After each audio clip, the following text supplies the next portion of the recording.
This conference will now be recorded. Okay, so I've called the meeting to order at 6:33, and now we will take a quick moment to salute the flag. I pledge allegiance to the flag Allegiance of to the the flag United States of America United and to the republic for which and it to the stands, for which it stands, one nation, under God, one indivisible, with liberty and indivisible. justice for all. liberty and justice Yeah. for all. Thank you, everybody. Everybody's on the page. Okay. Alicia, may I have a roll call vote, please? Roll call, please. Councilman DePinto, Here. Councilwoman Hall, Here. Councilman Jackson, Here, Councilwoman Lapine, Here, and Supervisor Hughes. I'm here. I am here. Yep, I heard you. Chris. Thank you. Yep, okay. Terrific, thank you. So everybody, if you're on a tablet, you should be able to, or a computer or device, you should be able to see my screen, which has the agenda, and I'll roll through that as we move through. We're gonna move on to the adoption of the minutes. This is actually a little bit of a different situation that we have here because we did not take official minutes in April because we met virtually. We actually had we're recording this, and in April we recorded this, and a transcript, which was required by the governor's office in order for us to meet remotely, was created. Now this transcript is 132 pages long. So, yeah, there's a Claire, comma missing. That's great. Claire, I personally did not go through and edit this document, and I personally don't feel that it's required to edit this document. There are some typos, but this document will always be in connection with a video of the meeting. So if anybody needed to see the, get a general sense, it would always be in tandem with the video of the meeting. I hope that you all can support that. Yeah, I'm not sure we can audit and make changes. What they say Yeah. it is what it is. Well, it is an editable document, but I believe that the spirit is correct, and it's typographical errors and things like that. So if you all agree with this sentiment, then I would just need a motion and a second to bring this up for a vote. I'll move it. Thank you, Ron. I'll make the motion. Okay. I'll Ron, second it then. Ron made the motion. Chris made the second. Any discussion? Any discussion at all? It's a very thorough document. That's all I can say. Okay, so I need a roll call vote, please, Alicia, to adopt the regular board meeting transcript. Ken, I was going to abstain since I was not at that meeting. Yep. Yep, that's a perfect decision. Mhm. Councilman DePinto Yes. and Councilwoman Hall, Abstain. yes. Councilman Jackson, Yes. Councilwoman Lapine, Yes, and Supervisor Hughes. Yes, thank you. Okay. Okay, moving on to new business. We have a bunch of resolutions. First of all, I just want to talk very briefly about the update on COVID-19 in Essex and Essex County. To date, we have had only 2 individuals in the town of Essex who had tested positive. They have fully recovered and rejoined regular daily life in the town of Essex, which is great news. In Essex County, the number has remained flat as I think of May 5th. There have been no new cases in the county at large. And I wanted to share with you this image here. If anybody is interested in being tested for COVID-19, they are able to do so at these locations: the Elizabethtown Community Hospital, Hold on one second, please.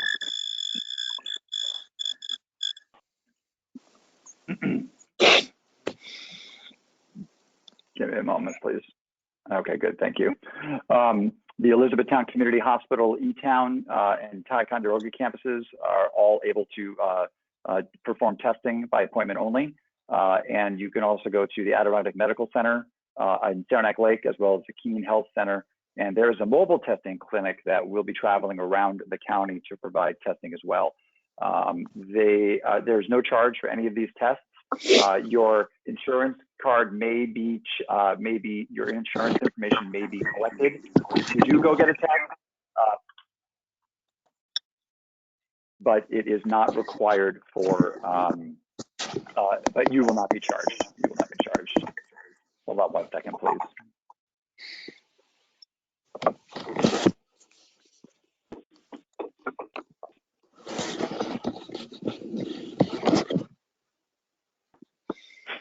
I need to mute this person, excuse me.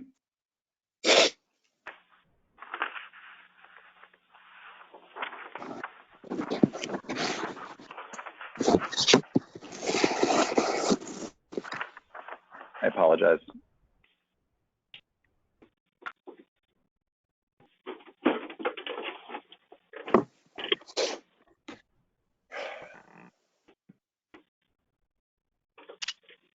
Hey, Ken. Yes, sir.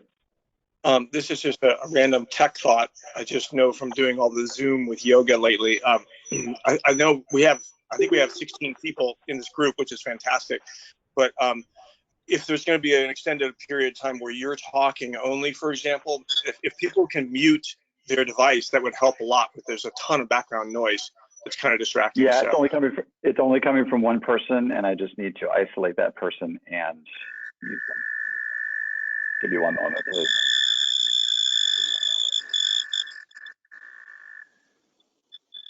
Okay, I think I know who it is. I'm just trying to mute them. There we go. I think I've solved that problem. I apologize. All the times we live in. It's okay. Okay, so I left off that there are testing sites throughout the county, and the opportunity for someone to be tested is available. All the tests are free, and you can take the opportunity to be tested by calling ahead or scheduling an appointment. So I just want to make sure that that's very clear. Overall, I think that Essex and Essex County have done an excellent job at slowing the curve and flattening the curve, and I'm very proud of all of our citizens, both in Essex and outside of Essex, who have worked to keep us safe. So, does anybody have anything they'd like to add to that conversation?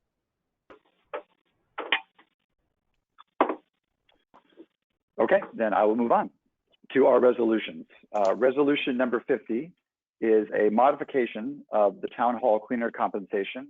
We already had approved December DeMar for the town hall cleaner, but it was not clear what her rate of pay would be in that original amendment. And so in that original resolution, which was resolution 43. So resolution 50 states the following resolution is being made to amend resolution 43, 2020. The rate of compensation for the town hall cleaner is as follows. During the month of June through September, it'll be $300 monthly, which is $75 per week, or $75 weekly, excuse me. And October through May, the rate is $120 monthly, which is a $60 bi-weekly rate.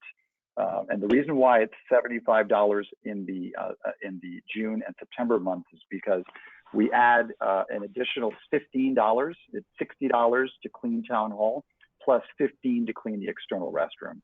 And that is not guaranteed to be cleaned, which we're going to talk about a little bit later. But the $60 a week is for all year except for the summer months. And if that external bathroom is cleaned, then we will pay an additional $15 to do that. So I would need a motion to accept resolution 50.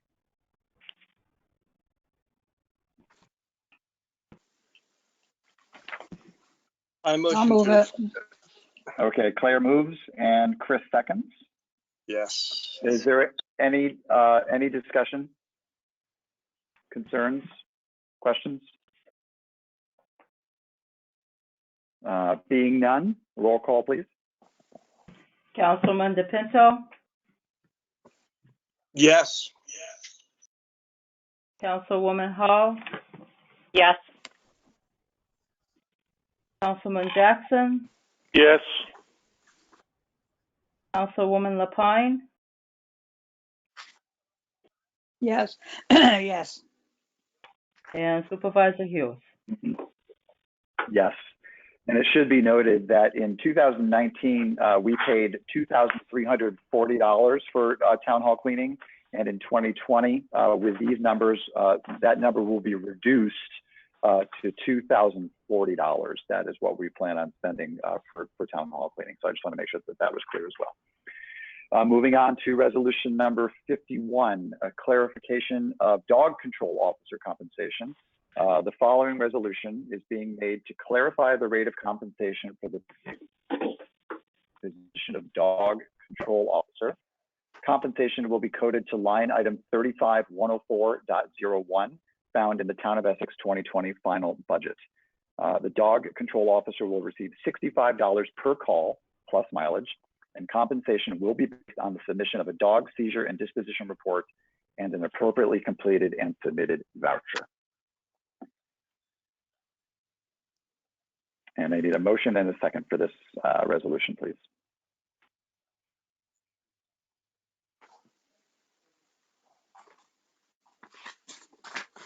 I'll move it. Thank you, Chris. A second. Thank you, Claire. Any discussion, concerns?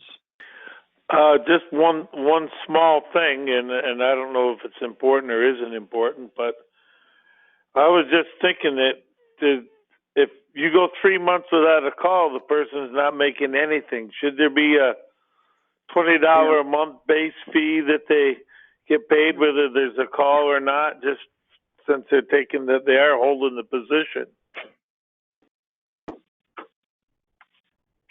I don't know, Ron, you could tell me, has that been done in the past? When we used to have our own, it was a salaried position. I don't think it was, Okay. Claire, you can correct me if I'm wrong, but I don't remember it being per call. They got paid mileage when they went on call, but if my memory's correct, it was a salaried position. Doesn't mean it needs to be now, but just. I also had a question in the wording here. Does a dog actually have to be seized? So, submission of a dog seizure and the disposition report. But I was just wondering if, nothing needed to be done, but the call was made. Does he only get mileage on this? It was just food for thought there. So my understanding is that if there's a call and our dog control officer is required to go and take care of, even if they don't seize a dog, but they need to go take care of a situation, that would warrant payment, because he's essentially going to, if he feels he needs to submit a report for that, then he would be paid for that call. I see. If it helps, we had one call last year. Oh, okay. And that's why my concern was that the person's going to get paid virtually nothing, and then 6 months of no pay, we expect him to get up at 2 o'clock in the morning. And that's why I was thinking it might be a good thing to have a base, not a big amount of money, but something. I would say that, and I can't remember, I don't have the budget with me, but I think that the total budget line for this is approximately $1,300, of which 1,027 of that goes to the SPCA, the North Country SPCA. Right, they get almost everything. They get like 80% of it. So we're really left with like $200 to $300 to compensate Jason for any calls that we make. So if the board supported the $20 per month, you're looking at $240 per year, just to be the dog control officer, not including any calls. So we theoretically one call would put us over the budget line. That doesn't mean we can shift money around from another line to this to cover that. But I just wanted to put that out there. Yeah. I do think that when we were doing Cheryl and I were trying to figure this out because Willsboro billed us late. They billed us in 2020 for the call in 2019. And I think that if I remember correctly, the rate that the person got when it was a shared service was like $40. That is not a hard number, and that's just a recollection. Well, I can live with it either way, but I sure wouldn't be interested in a job that I would have to be responsible for responding and never get paid anything for the whole year. I've spoken just for Well, background. could you do this? Go ahead. Yeah, what do you got, Claire? Just for example, if we had no calls, could we give them the amount that's whatever we've got, $200 at the end of the year? Would that be possible? I could support that. I think that's a fine idea. Yeah, I like that. And you can, whatever we pay, if they go on 2 calls, you can deduct that from the 200 and they get the rest of that. Right. Yeah, we could just clear the line and just try to check for the difference. Right. I like that very, very much. Me too. So I'll amend the resolution to state that if you want. Please do, Ron. I move that there'll be a minimum pay of $200, and if the dog control officer makes no response, he'll get that at the end of the year.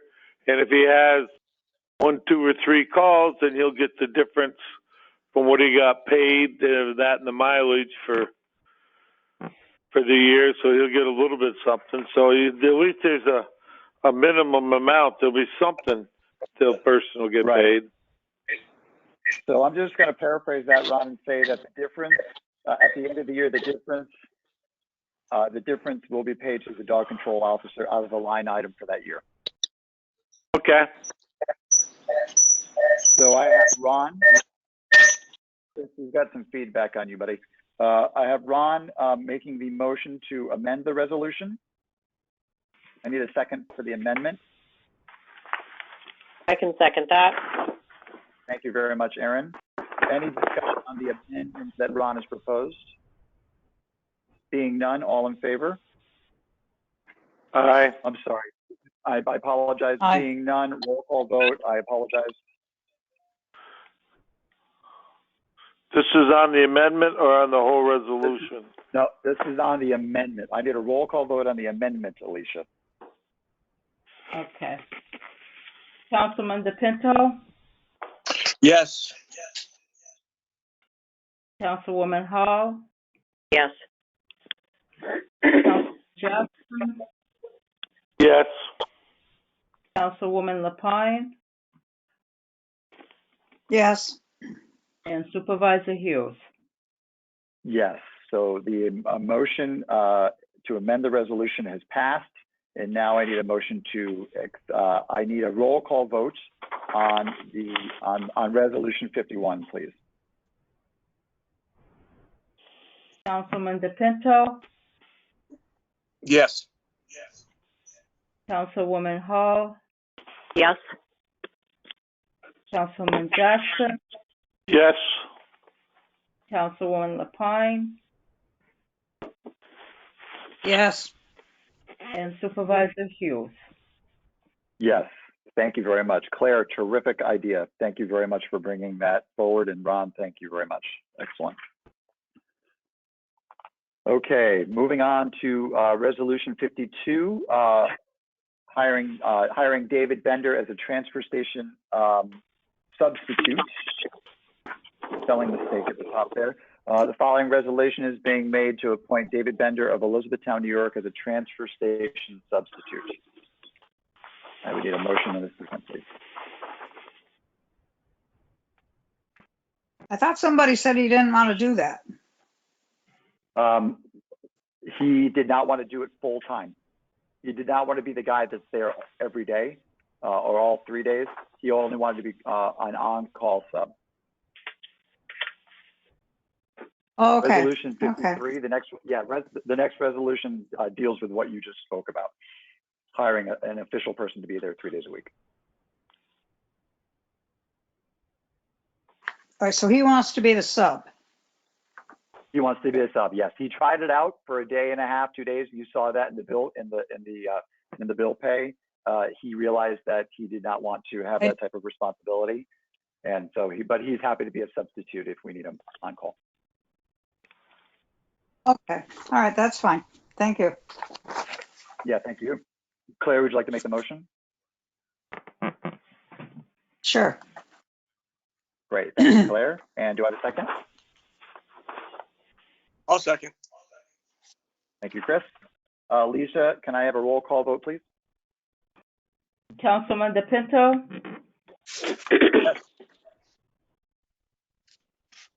Councilwoman Hall, Yes. Councilman Jackson, Yes. Councilwoman Lapine, Yes. and Supervisor Hughes. Yes, ma'am. Thank you very much. Resolution 53, hire Roger Howard as transfer station attendant and wastewater laborer. Following resolution is being made to hire Roger Howard of Westport, New York as a transfer station attendant 3 days a week and wastewater laborer on call approximately 15 hours per week. And I would need a motion and a second for this resolution, please. I'll make the motion. What's happening with Jeremy? I'll explain that once we get through this motion, please. I can Okay. second the Thank you. motion. Great. Yep. Thank you, Erin. So discussion.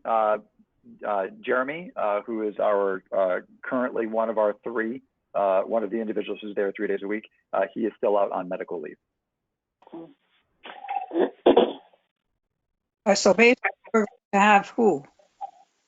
So Basically, right now we're going to have Harold we have Harold, and who? and we will have, if the board supports Right. this resolution, we will have Roger working with Harold.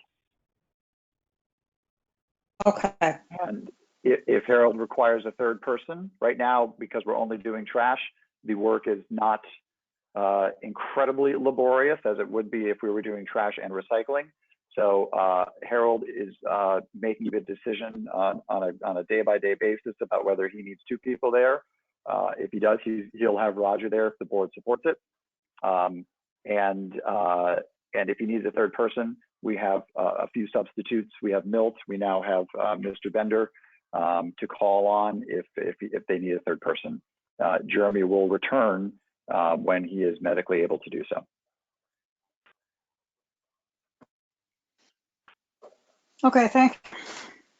Yeah, absolutely. Thank you for asking. Any other questions about this resolution? Being none, roll call vote, please. No. Councilman DePinto, Yes. Councilwoman Hall, Yes. Councilman Jackson, Yes. Councilwoman Lapine, Yes. and Supervisor Hughes. Yes, thank you very much. Resolution 54, appointing Jonathan J. White to the Board of Assessment Review. This following resolution is being made to appoint Jonathan J. White to the Board of Assessment Review, a position that he has previously participated in, and he will be the third person to fill out. We had a vacant spot, and this would fill out our Board of Assessment Review just in time for Grievance Day coming up on May 26th. I'll move that. Yes, sir. Thank you, Ron. Anybody want to make a second on that? I'll second. Great. I'll Thank you very much, Chris. Okay. Any questions, concerns? Is that, I was curious, is that a paid position, Ken? It is. Yes, it is. Yeah, I One think of it's our few. 102 or, yeah, I think it's $102 per day that they're paid for that. Yeah. Yeah, one of our few is right. Ron is correct. Yeah. Thank you. Yeah, and I would recommend that Jay serve as the chairman of that group of three. The other two this will be their first time doing it. So Jay has all the training, he has all the knowledge and background to be successful to lead that group through their process. Yep. If there's no other discussion, I need a roll call, please. Do you need to Councilman amend it for that he'll be the chair, or is that something that they just take place? I think that takes place among them. But Okay. it's just a recommendation on my part, but it's not Gotcha. something we need to vote on. Yeah. Yep. Okay. Are they all up to date on training? Yes, they are. So training did not take place traditionally at Essex County. I've been in touch with Terry Northup, who's the brand new real property person at the county. She has sent each one of our individual members a 15-minute video about what it's like to be on the BAR and what they might encounter, training video, as well as a whole host of binders and information that they're asked to read prior to the actual grievance day. So yes, they have been sufficiently trained. Yeah, thank you. That's why I'm very happy that Jay's stepped up to offer his expertise, because he's a veteran with us, and that helps all of us out very much. It helps a lot. Yeah. Okay. Any other questions? Seeing none, Alicia, can we have a roll call, please? Councilman DePinto, Yes. Councilwoman Hall, Yes. Councilman Jackson, Yes. Councilwoman Lapine, Yes, yeah, and Supervisor Hughes. yes, Yes. Yes, thank you. Okay, resolution 55. This is a document that Tina brought forward to my attention. This is that allows me to sign a contract with Xylem for annual preventative maintenance. Following resolution is being made to enter into a 1-year agreement at a cost of $3,000 with Xylem Water Solutions to provide preventative maintenance to our 4 flight pump stations containing a total of 8 pumps. Xylem is our manufacturing representative for this equipment. Typically, we would have competing because of the rate. We would have had 3 different quotes. I went back in the records and looked over how Ron handled this last year, and because it is proprietary, it's proprietary equipment. I'm going off of what was done last year and foregoing the need to get multiple quotes because this is their proprietary hardware. Yep, that saves us. I just wanted to put that out there. And I don't think that there's any. So I just, for historical purposes, I think in 2016, we spent $2,480 on this.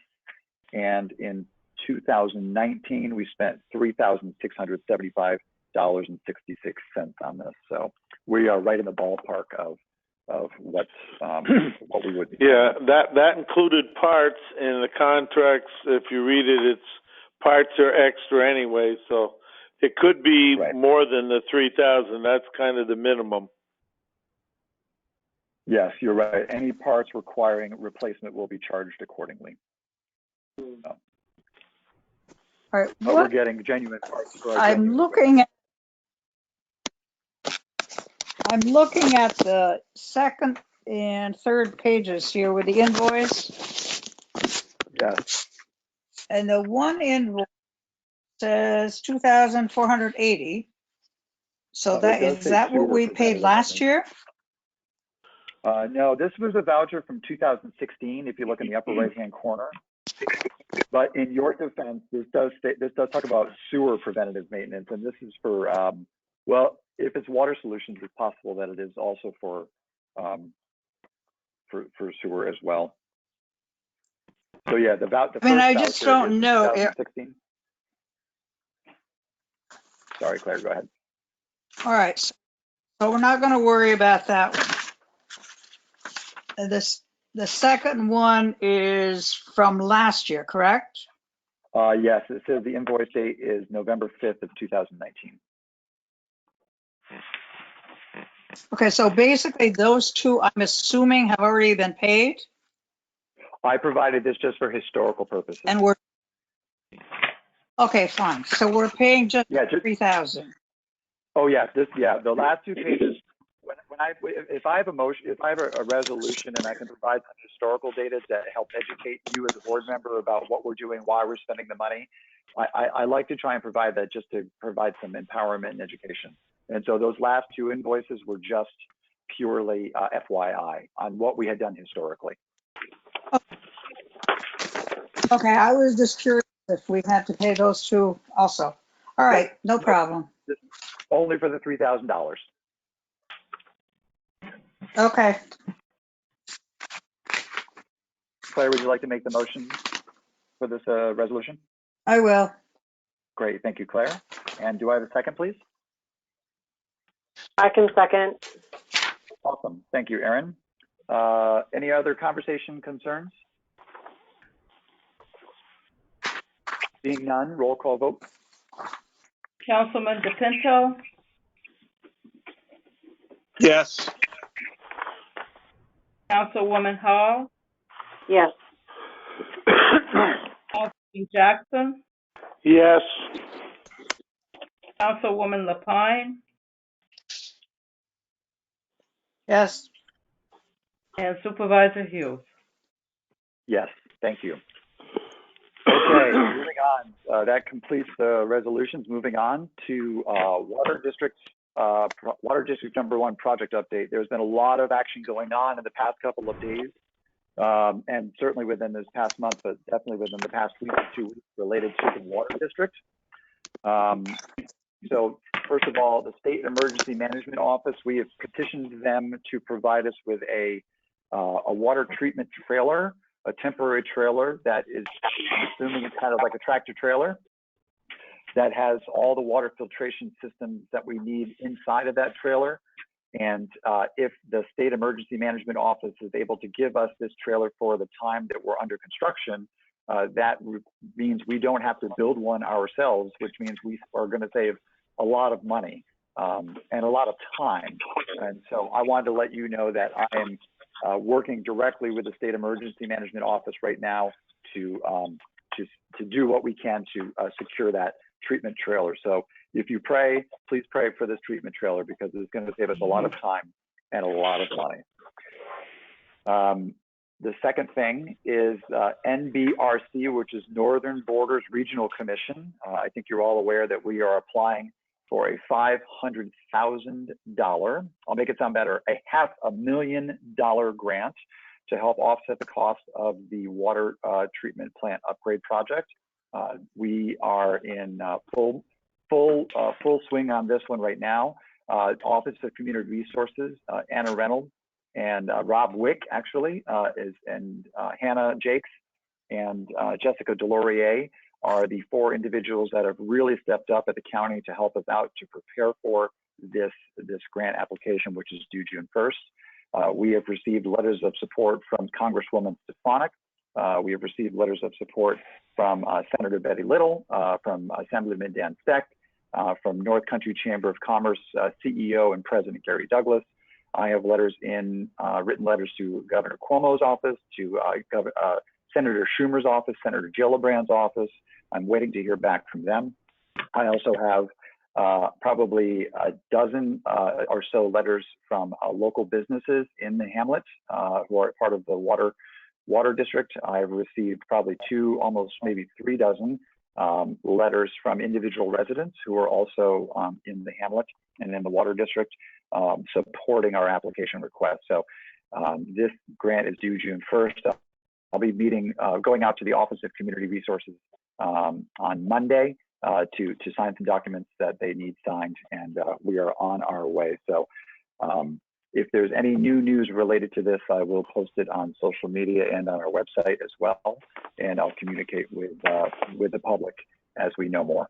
So if there's anybody listening in the audience who has not yet submitted a letter of support and you do live in the Water District, we very much would appreciate that, and you can send those letters to my attention at Town Hall. I also wanted to share with you number 3 under H, the updated cost summary for the project as per Cedarwood. Cedarwood is our engineering firm who we have hired to do all of this work for us. And as you can see from the Excel spreadsheet here, these are our numbers. I spoke with Jonathan Sukup, who is our liaison, he's our Cedarwood engineer, just to get some information to try and clarify what some of these numbers mean. And I'll just do that very, very quickly right now. If you take a look at the top, the first 4 numbers, 750,000, 1,720,000, 530,000, and construction total of 3 million. Those are estimates. There's a lot that's an estimation of what the construction total is going to be. There's always, if you've built a house or you've ever done something that costs money and it's a big deal, it involves other people, you know that there's a lot of unknowns going into it. There can be change orders, there can be just unknowns. And so this is an estimate that Cedarwood has put together. The $750,000 building construction subtotal is for the demolition, the water treatment expansion, the new building plus the roofing.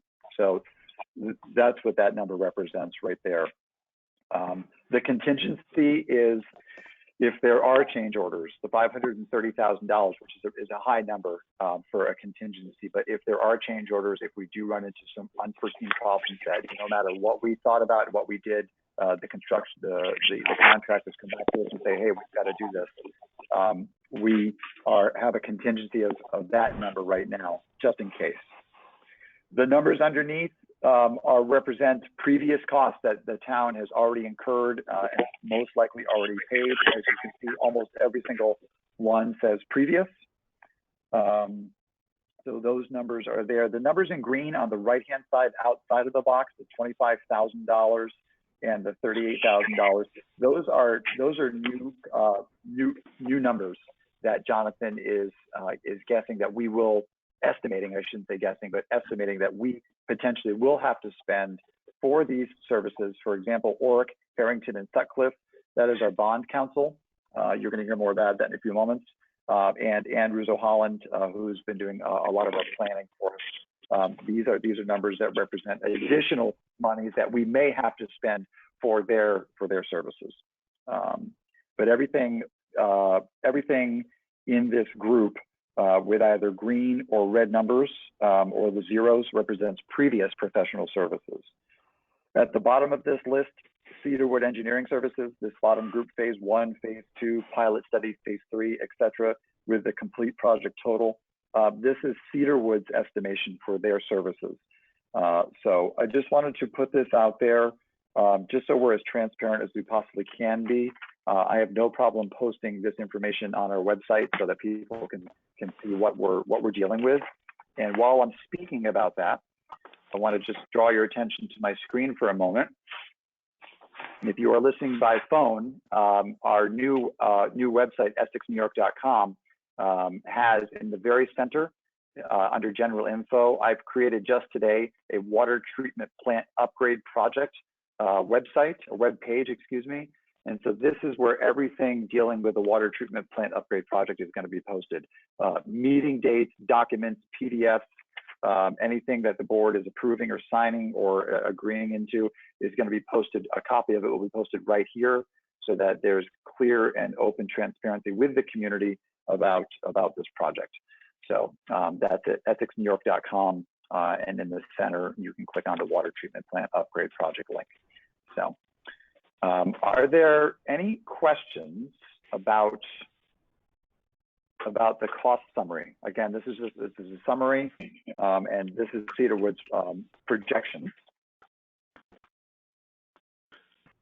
Seems to me it's grown quite a bit over the last however many months, but I don't know. Okay. They're all still estimates until we actually get the bids anyway. Correct. That's correct. I think they're estimating a little bit high, so that if it does come up to that high level, it's not so much of a shock.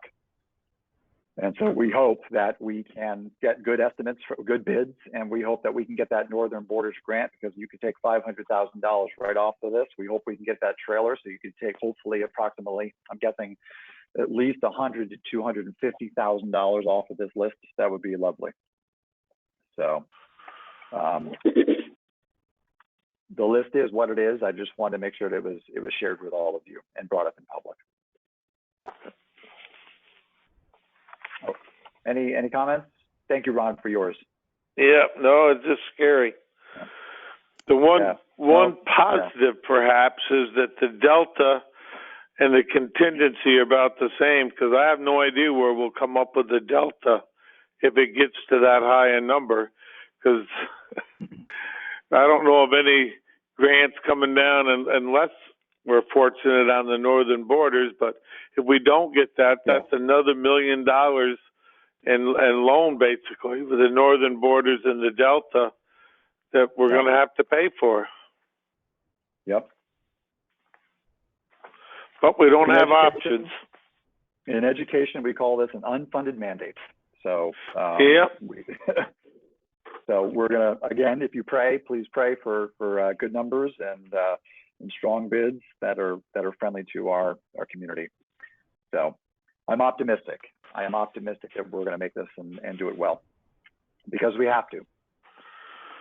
Okay, and moving on to number 4 of the Water District number 1 project update. I want to let you all know that we are required to hold a public hearing related to the bond, related to the bond resolution, and related to the estoppel notice and the public interest order. And this is something that we need to do tonight. Did I provide you with copies of the? I think I provided you with copies of the resolution. So here's what I'm going to do, because I would read this in public. So I'm going to take a moment, and if you all can just please bear with me, this is really important. The Town of Essex Town Council must hold a public hearing, and I need to read this out loud so that we have it for the record in the transcript, and that the audience can hear it as well. Whereas the Town Board of the Town of Essex, Essex County, New York, has caused to be prepared a map, plan, and report, including an estimate of cost pursuant to Section 202B of the Town Law, relating to the increase and improvement of the facilities of Water District Number 1 in the Town of Essex, Essex County, New York, also known as the Water District Number 1, being the construction of an addition to and reconstruction of the water treatment plant, including original furnishings, equipment, machinery, apparatus, appurtenances, and site and incidental improvements, and expenses in connection therewith at a maximum estimated cost of $3 million.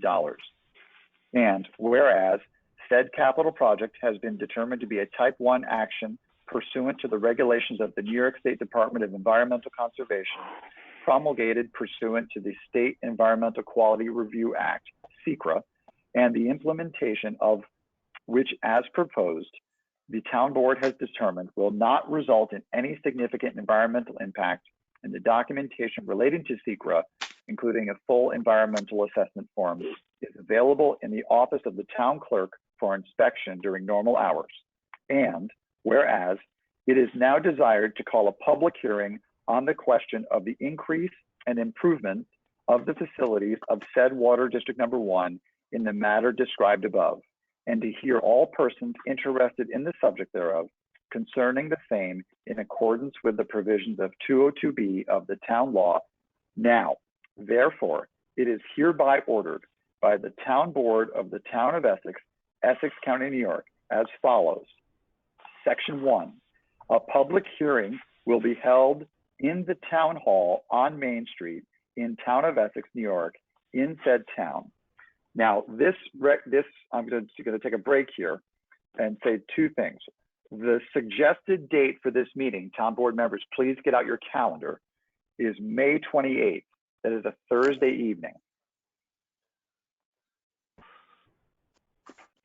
Yeah, it's a narrow window we have to have it in. We must have this meeting within 10 to 20 days of this meeting tonight.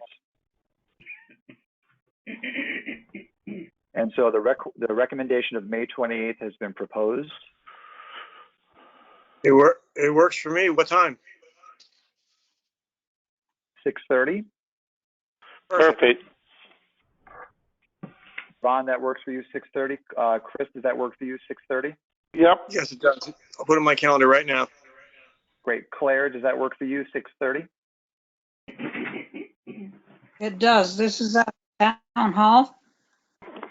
That's the second part of this conversation.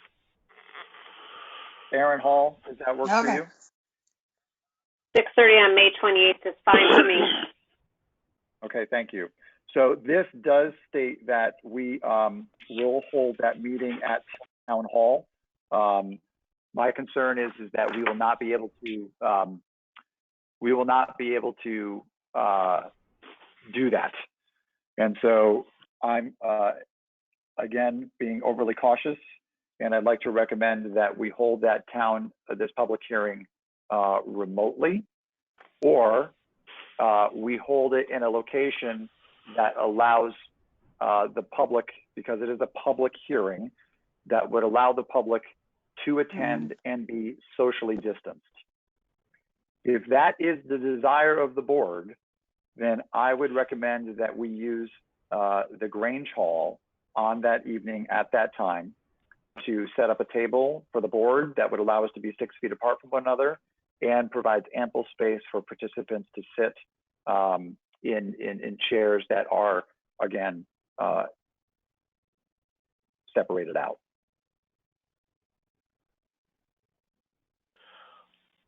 Is the Grange, if we met at the Grange, isn't there something in that MOU that kind of prohibits us from doing that? If in the event of an emergency, there is a clause at the end of the MOU that allows us to use it. Okay, I don't have the MOU in front of me, but I know that there was something about meeting there. Yeah, I don't have it with me in the moment. I can pull it up if you want to see it, but I do know that I have looked at it, and there is a clause that does allow us to use that building if there is an emergency type need, and we are unable to use our own town hall. And there was also the offer from Craig Jackson, chief of the fire department, that we could use the fire hall. That is a true statement as well, yes. Right. And that would avoid any potential problems, because people can sue you for anything, but they can't sue us for meeting the fire hall. And also, it's in the water district, and I think it's pretty good size. We can, if more people show up than we think, we can always move the vehicles out of the bay, and certainly that's a lot larger area than the Grange. Ron, do you have keys, Ron? Now my joke fell flat. Okay. So thank you, Aaron. Thank you, Chris. Would you like me to change this to the Essex Fire Hall, the Essex Fire Department number 1? I would. Okay. Is there any opposition? I to agree. that? I agree. Okay. And Thank you, Aaron. and just again, it's in this day and age, and being cautious, it's still, yes, I know this is a public hearing. Is it just going to be too difficult to have a public hearing virtually? Is that what we're saying? For me, in my opinion, I want to make sure that if the public has questions they want to ask it is, Okay. even though I'm the tech guy in the room, it is a lot easier to manage that in a face-to-face situation. So there's absolutely no question about what somebody's saying or didn't say, or, you know, I want to just be very upfront with this. So That's fine. Okay. Yeah. So I will check with Chief Jackson on the use of that space, and we'll let you know. So I'm going to continue. A public hearing will be held at the Essex Fire Department Fire Hall on Route 22 in the town of Essex, New York, on May 28th, 2020 at 6:30 p.m. prevailing time on the question of the increase and improvement of the facilities of Water District Number 1 in the town of Essex, Essex County, New York, in the manner described in the preambles hereof, and to hear all persons interested in the subject thereof concerning the same, and to take such action thereon as is required or authorized by law. Section 2, we're almost done. The town clerk is hereby authorized and directed to cause a copy of the notice of public hearing hereinafter provided to be published once in the official newspaper, and also to cause a copy thereof to be posted on the signboard of the town, such publication and posting to be made not less than 10 nor more than 20 days before the date designated for the hearing. Section 3, the notice of public hearing shall be in substantially the form attached hereto as Exhibit A, and hereby made a part hereof. Section 4, the order shall take place immediately. The question of the adoption of the foregoing order was duly put to a vote on roll call, which resulted as follows. Alicia, would you please do the honors? Yes.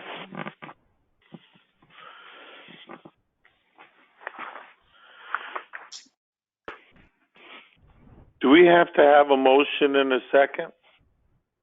That is a good question.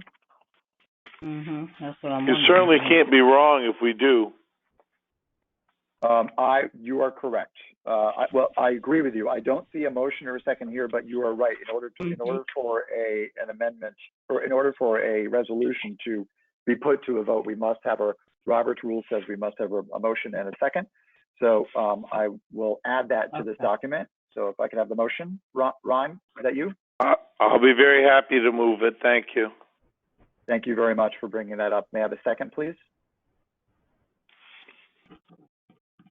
I'll second. Thank you, Chris. Okay. So Can I ask you a question? yes, of course. I think it's great doing it at the firehouse. But is it possible to still broadcast as we are now, in case folks still don't feel safe coming out? I think it's a pretty simple thing to do. I think it would kind of be the best of both. People can come live, but people can do the two meeting thing. Absolutely. Yep, absolutely. Great suggestion.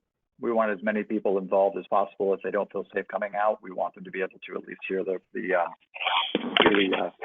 proceedings. Yeah, because there are people that will not go out. Oh, I get it. Yep, I get it. Okay. Yeah, that's great. Thank you guys. Great feedback. Love it. Great feedback. Thank you. Yeah, good idea, Chris. I like it. Okay.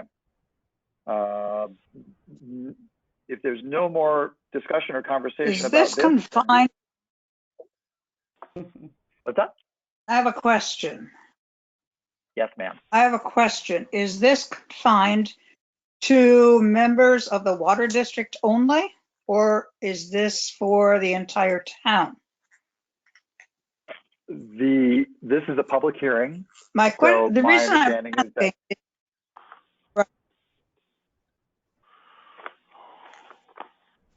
I don't have any problem with the public, but I'm just thinking that the people in the water district are the only ones that are truly affected by this and the cost. The general public is not. I mean, the general public, of course, is welcome. I don't mean that. And I'm not advocating that we You know, I don't want to confine it to just the water district, but I mean, I was just curious. Yeah, I think you're right on both accounts, Claire. This will only affect those who are living in the water district, and the general public should be made aware of it so that they know what's going on in their town, whether it affects them or not. Oh, I agree with that. I have no problem Yeah. with that. But Yeah, I mean, I think was you're just right on both accounts. curious. Yeah, everybody can come. A public hearing is open to everybody. Yep. Right. I Okay. just worry that some people who aren't in the water district are concerned that they will have to pay for this. That was my thought in asking the question. Okay. Well, I think that we need to be abundantly clear that this is a project for the water district, for our water district. I think people know whether they're in it or not, and they would act accordingly. Well, I agree. And as I say, the general public should be aware, and if they want to come, we would welcome them. Absolutely. Absolutely. I can make an invitation really like that. I can make sure it's worded that way. That's good. Yep. Thank you, Claire, for your input. Thank you. Any other thoughts? Being none. Alicia, let's have a roll call, please. Councilman DePinto, Yes. Councilwoman Hall, Yes. Councilman Jackson, Yes. Councilwoman Lapine, Yes. and Supervisor Hughes. Yes. Thank you very much. And I'll be working with Alicia to prepare all the necessary documents so that we have everything we need for success. Thank you, everybody, very, very much. I'm going to put this up here and just put it in front of your face here.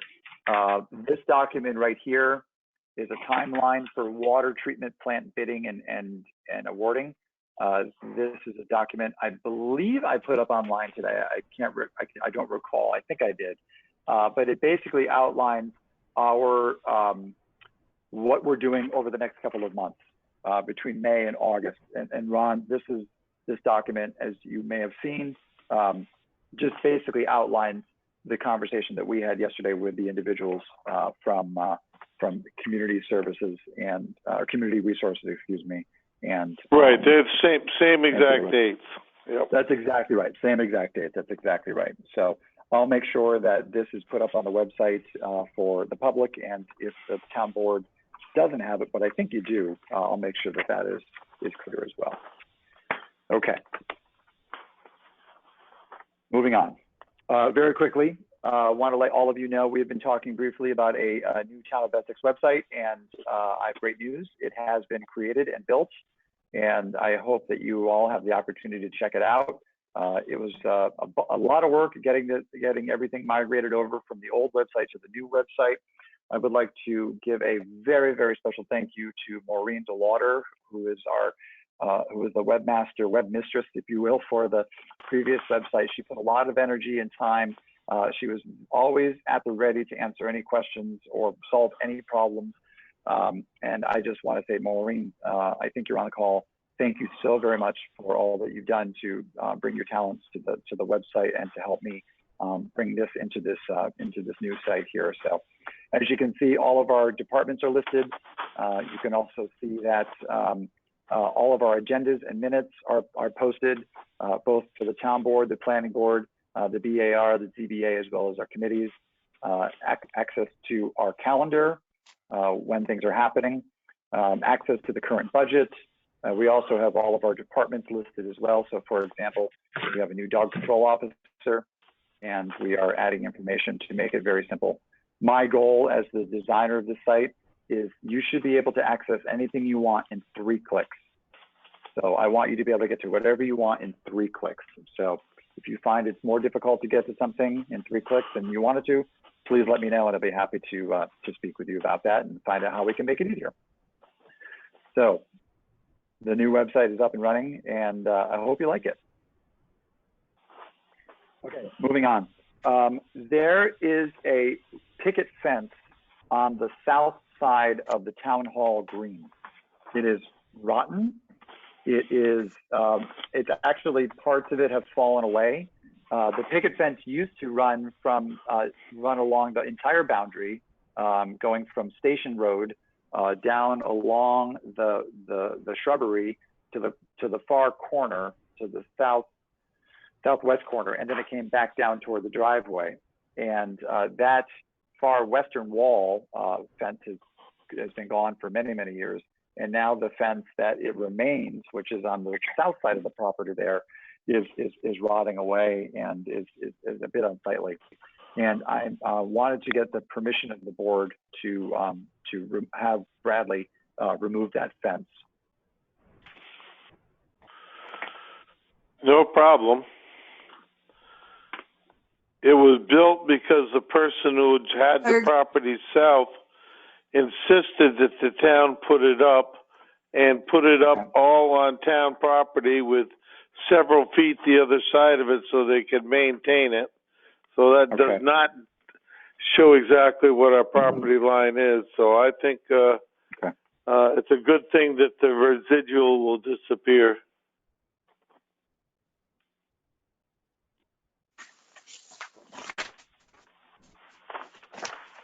I would agree with that.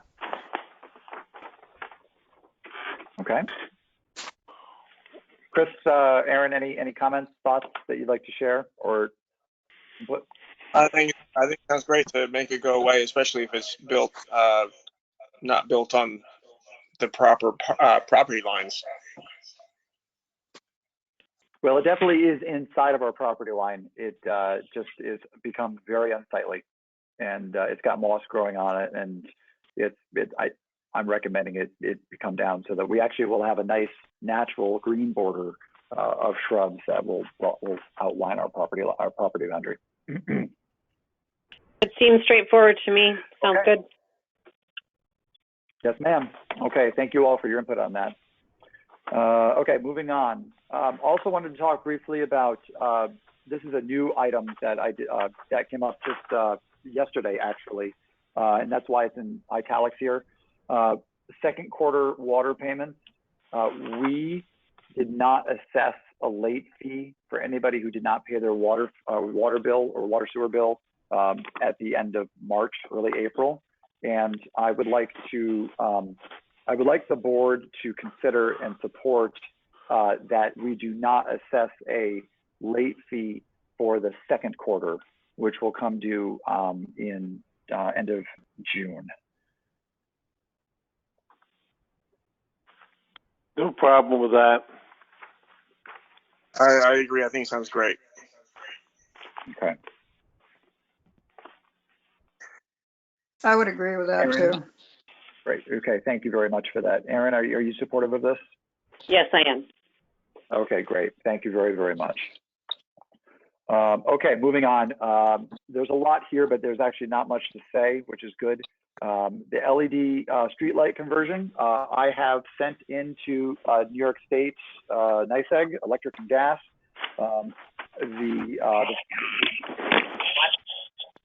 the finalized list of streetlights and the wattage, and I provided for you an outline spreadsheet of what I submitted to them for their consideration. This is not final yet. They're going to review it and come back to me with information. But I wanted to let you know, you can see on the left side, outside of the box, you'll see the name of the geographical location, either a person's house or a geographical point to help you know where that actual light is. The third column from the right is our column. That's the LED wattage choice. And this column here is where, based on our previous conversations, I made a best estimate decision based on location, based on proximity to homes, based on safety, and based on general location of what the wattage would be. So the colors, the second page represents my email back to NYSEG. I still have some questions and problems related to the spreadsheet, and I'm working with NYSEG to finalize all of that before we actually begin the conversion. So just wanted to make sure you were up to date and in the loop on what I was doing with that. Yeah, I appreciate all your work on that because it was a jumbled mess. They're referring to lights. Everybody had different numbers and names, so I appreciate getting this all on a one-page sheet that makes sense. Yeah, I actually had to personally go to every single light and map it out again based on what Troy and Banks did for us, which was super helpful, totally worth the money. But I needed to get a local view and make sure that we knew what was going on. Their numbers did not match up to anything that existed in Waylandburg, or District 2 for the lighting district. So they were able to clarify that for them, and this is what we have here. So this is a to be continued conversation. That's great. Thank you. And great news, PESH, which is the arm of the Department of Labor that is responsible for protecting employees. They cited us last summer for some issues at the transfer station. Ron, as then supervisor, began working with PESH to mitigate these issues. And then when I took office, continued our work to mitigate these issues. We had an original abatement date, which basically means that we were going to have everything fixed and done and A-OK. The abatement date originally was April 30th. Well, COVID-19 took place, and there was some miscommunication between the county and the town about who was going to pay for what. And it ends up that I had to reapply for a new abatement date. So I went as far out as I could and got a new abatement date approved just last week, and I got the official paperwork today of December 31st, 2020. So that gives us the remainder of the year to ensure all of our citations are cleaned up.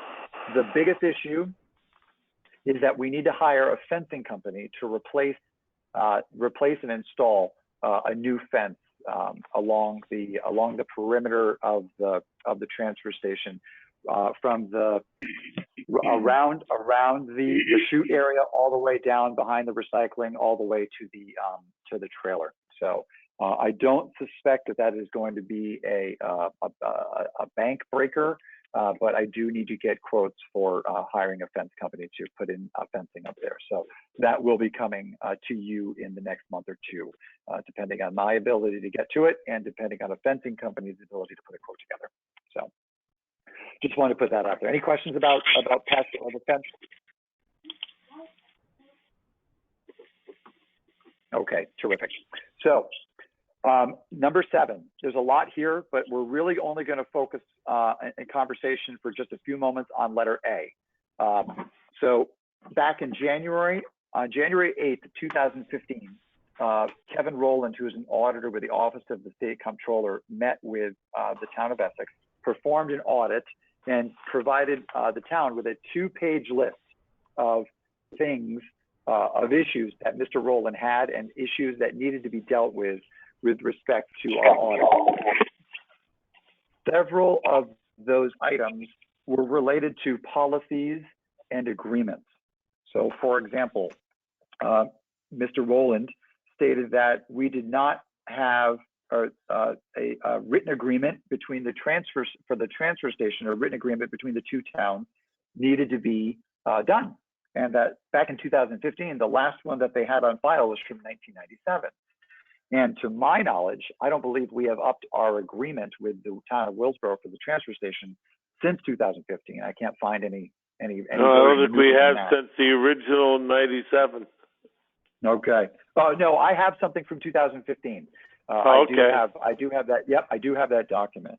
Another one was an investment policy, a procurement policy, and some other code of ethics, policy manual, an acceptable use policy.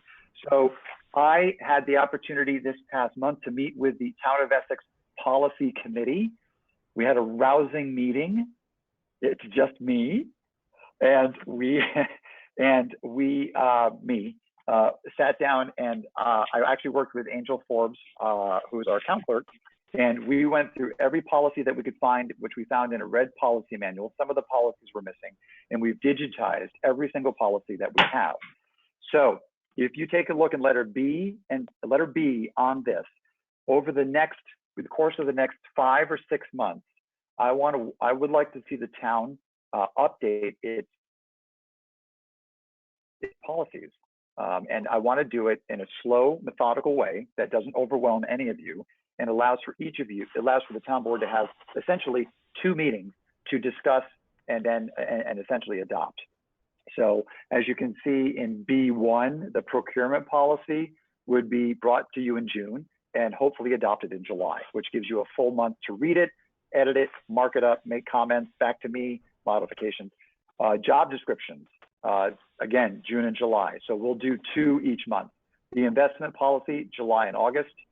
Employee manual would be presented in July for August adoption, and the code of ethics would be presented in August for September. We do need to develop an MOU. We've talked about this with the Belden Library. That is for future consideration, potentially in the fall, or if I get my act together sooner, for earlier consideration, but most likely not until the fall. Development of a fund balance policy and development of a multi-year financial plan. So these are ideas that I'm thinking about when I am not thinking about coronavirus and Essex. I'm trying to get ahead and trying to get things done. These are the things that I'm thinking about. Now, I'd like to go back to letter A. There are 2 agreements. There's one agreement and 1 policy that I would like to start talking about this month. The first one is a drone acceptable use policy. We were gifted a drone, and by a very generous community member, for which I am personally very grateful, because this drone is going to allow us to increase and enhance the visual aspects of our marketing campaign, which will be taking place at some point in hopefully the not too distant future. Another conversation for another day. I brought the drone out to test it and fly it and just get to learn how to feel. And I brought it behind Town Hall a couple of weeks ago, and I flew it around the hamlet and on the shoreline and things like that. Well, I received a very respectfully written letter the next day with some concerns from somebody who lives in the hamlet about the use of the drone. And it made me realize that we need to have an acceptable use policy for this drone for 2 reasons. 1, it helps make sure that we have transparency with our public about why we're using the drone. And 2, it codifies who is able to fly the drone, why, and the steps that are required in order to be able to give somebody the control of the drone. Now, I should say that the drone has already been and is in process of being registered. I should say I've already submitted the paperwork to the FAA, the Federal Aviation Administration, the same administration that governs hot air balloons and gliders and planes. Drones also fall into this realm as well. So I feel it's our responsibility to come up with an acceptable use policy for the drone. Now, when I went online, I had a very difficult time finding any municipal drone policies. So we may actually be one of the first municipalities around that actually has an acceptable use policy for a drone. So what you're reading here is snippets of 2 policies that I found online for a university and for a parish in Louisiana, but much of this language I generated in between. There's other additions that I want to make to this, but I wanted to let you know that I think it's important for us to have this acceptable use policy for this device, for this machine that will be flying potentially over people's homes, that will be flying around our town, that will be, once people find out we have it, they may ask us, can we use the drone to film around our private business? And these are all things that I want to make sure that the town board agrees on via this via this document. So there's nothing to, yes, please, Erin. I'm sorry, Ken. I didn't mean to interrupt. No, it's okay. Go ahead. Okay. I actually, I think the use of a drone would be great for our town. I did have pause on the second page, item 5, what you just briefly mentioned. If it does, I guess, loaned out to a resident who's liable if it's broken. And so that if they use it wrong. or it crashes, who knows, Yeah, so let me address that. And maybe it looks like I would need to maybe provide some clarification here. Only an approved town employee would be able to fly this drone at any time. So right now, so for example, if Essex Farm wanted drone footage, they knew we had it, right? We can't accept money for it. We can't, that raises it to a different level. But I would work with the Kimballs to go out there, and I would fly it on their behalf, collect the video photography, and then I would send that to them for them to use as they wanted to market their farm, or any business that wanted to do that. So it would only be done by a town employee. And what I have not included here is it was brought to my attention by an individual in town about this great YouTube channel called Drone Valley, and they actually have courses that you can kind of take that allow you to talk about wind and terrain and mechanical issues and electrical issues. And I think that I didn't include this in here because I got this information after I wrote it, but I would include in here a person wishing to fly the drone needs to watch this video, and they have to have a sign off on each one. So that's some additional language I would put in here. Okay, that's better clarification. Thank you. Yes, of course. I'm a little confused, Ken. Well, Yes, sir. Ron, let's start with you. Yeah, we go from page 1, which is about the town drone, and then you flip over to the rest of part 4, and you're talking about, it appears to me, other people's drones. So is this for both our drone and anybody else who happens to have a drone and wants to use it in the town of Essex? Oh, okay. So that's a really great question. This is only for, and it looks like I probably have to work on my pronouns here. This is only for our drone. This covers any drone that's owned by the town of Essex. We have zero jurisdiction over anybody who owns a drone privately that wishes to fly it around. That's their drone. They can do with it as they wish, as long as they're following the guidelines of the FAA. So thanks for clarifying that. Yeah, I think I need to go through and just clean that language up and make sure it's clear that it's only our town-owned drones.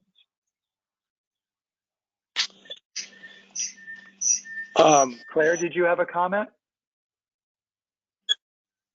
I did. I had 2 or 3 phone calls, people who were concerned about the drone. Yeah. My only concern when I wrote this was letter D, where it says fly only for recreational purposes. Now, I somehow can't resign myself to the fact that the town needs it for recreational purposes. Clarification, please. So the purpose of the drone as a recreational tool is we're not flying it for commercial purposes. We are not flying this drone and receiving compensation for the flight of this drone. We are flying it as hobbyists who are using it to take video and still photography, to eventually use that in maybe a video promoting the Essex that we send to Roost, or if a brochure is made, or the website. If you look at the website, actually 2 of the images on the very first page of the website, the homepage, One is of an image about 50 feet off the ground of the vineyard up the hill.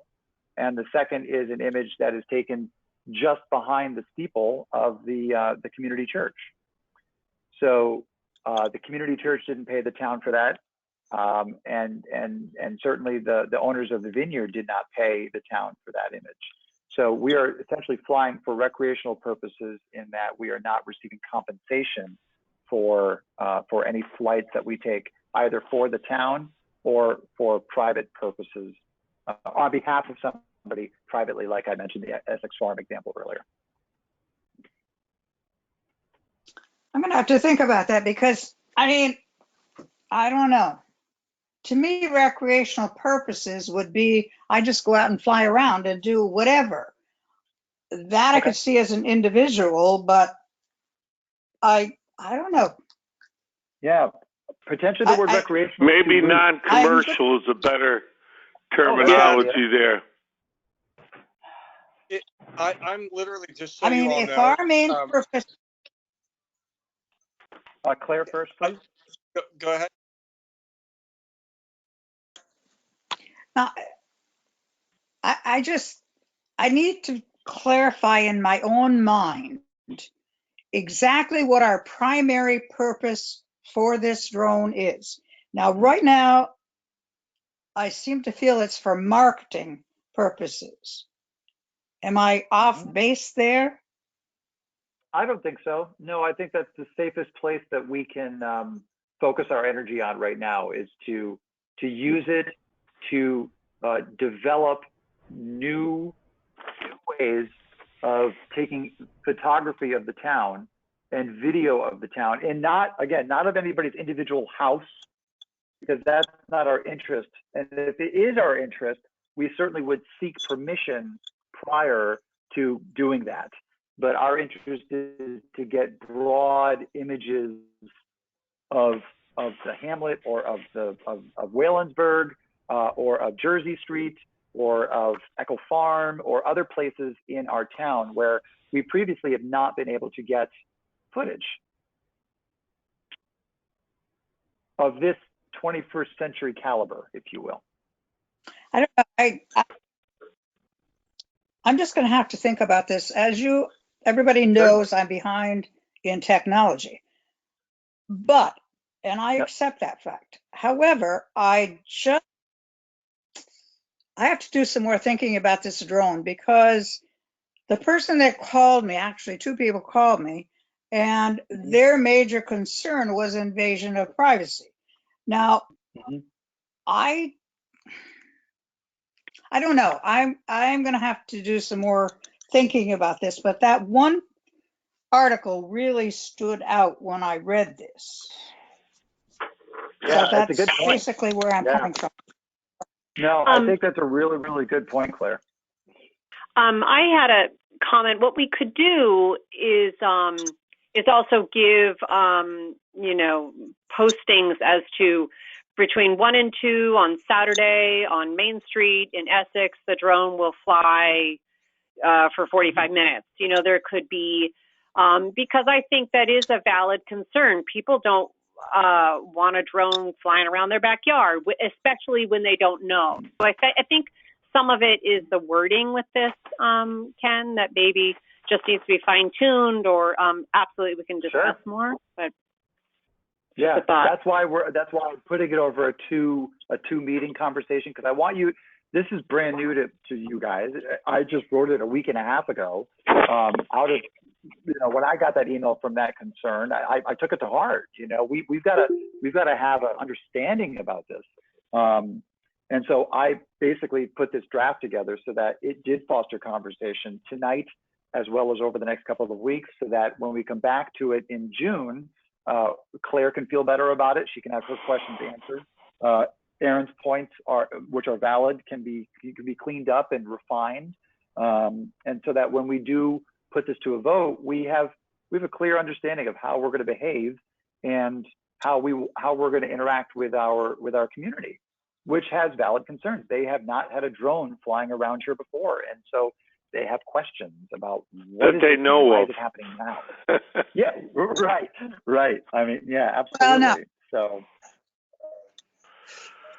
Ken? Yeah, The difference occurs when, I think the difference occurs when it is a town flying it or a private person. Aaron's suggestion about, we're going to be flying, give a day and time, maybe also add the purpose of this Mhm. so they have some concept. We are flying so that we're going down Main Street to show all of the businesses, or, just tell the people why you're doing it. I think, I don't know. I would want to know why. Yeah, I get that. It can be hard to predict when you're going to fly, because weather conditions can change. And if I'm just putting that out there, and we really only want to fly this when it's calm, when it's nice, not precipitating, Right, and, right. and when it's availability. But I like the idea about the purpose as well. It's not impossible to predict a flight. And if the board feels that needs to be added to this, then we add it. I have no problem doing that. So I would support that. But you could even say, not give a specific time, say during the week of such and such, we will be flying Oh, okay. Yeah. on, good weather, whatever, something like Yeah, keep it general. The generalness certainly helps from Right. my perspective. That would be very helpful.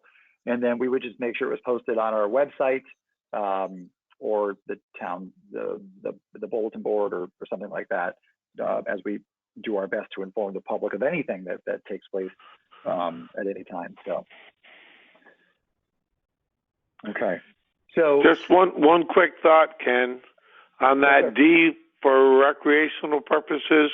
Perhaps it would be sound better if it was for non-commercial purposes. I have that written down. I did catch that earlier. I like that language a lot better. I like that a lot better. Yeah. Yeah. Doesn't mean Well, we're not playing. We're doing it. We're just not doing it for money. It's recreation means like you're doing it for games. So, Sure. And the other thing is too, is this drone, one second, Chris, this drone could be used for inspection of our water tower. If Tina wanted to see something that was going on at the water tower, or wanted to see the top of it, for example, if she wanted to inspect the roof of the wastewater treatment plant, a couple of weeks ago, or when we had a missing person, theoretically that drone could have been used to scan the shore from the water in the absence of a boat, and certainly our own property assets. We can use it to inspect our own properties, to get a sense of what is okay, what we and get just a different view. So it's much more than just flying around people's homes and trying to get the right shot of Essex for marketing. There are some additional purposes here that should be considered as well. And that would be the purpose, Claire, which I think is spot on. I think there needs to be, I haven't had a chance to go through this document at all. So forgive me, I'm sort of flying blind here, but I think that nice time. My phone is literally, several people have just texted me, and there are concerns about, safety and, these things are, there's just some safety issues, and people are concerned about being surprised and, wondering who's controlling it and where is it going and where is it coming from and all this. So I just think that you just need to be, if we're going to do this drone thing, and I get the marketing angle, and I get the examples you just said of the missing person in the lake, and Tina looking at the water tower. That's all good stuff. But we just need to be really careful and respectful, because this sort of stuff, a couple of weeks ago, Lexi and I experienced some people messing around with a drone in the middle of Main Street, in the middle of the day, with cars going by. We're flying a drone. And so I just don't want to set the wrong precedent. We just have to be very responsible with this. And it may be in here, Ken, I don't know, but there needs to be some legal coverage. This is a lawsuit waiting to happen. If this, I've flown a lot of RC stuff, airplanes. I'm not a drone guy. I'm an airplane guy, and I'm registered with the FAA and covered with insurance. And I just would like to know what kind of insurance is going to cover this, because this thing can do some damage and hurt some people if there's a problem. So I just want to err on the side of caution and be very careful about it. So I'm glad this isn't being pushed through tonight, because I wouldn't go for it. But let's work on it and make it right, and make it so that people feel comfortable, and that the town is covered, and that people feel comfortable, and that it's people understand what it's going to be used for. I'm glad that Claire asked those questions. I agree. So that's my 2 cents. Maybe we could ask the general public for their opinion on drones. People who are listening now could give us, written feedback, email, whatever. I take I that. don't know. I think we would like to have people involved. I think the public should be involved in something like this.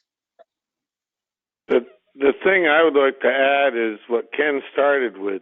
This is just for our particular drone. 18 people can have drones out there Right. flying, and we have no control over what they do, don't do, when they do, and how they do. We're Right. trying to establish controls on our drone, because we can't control everybody else's.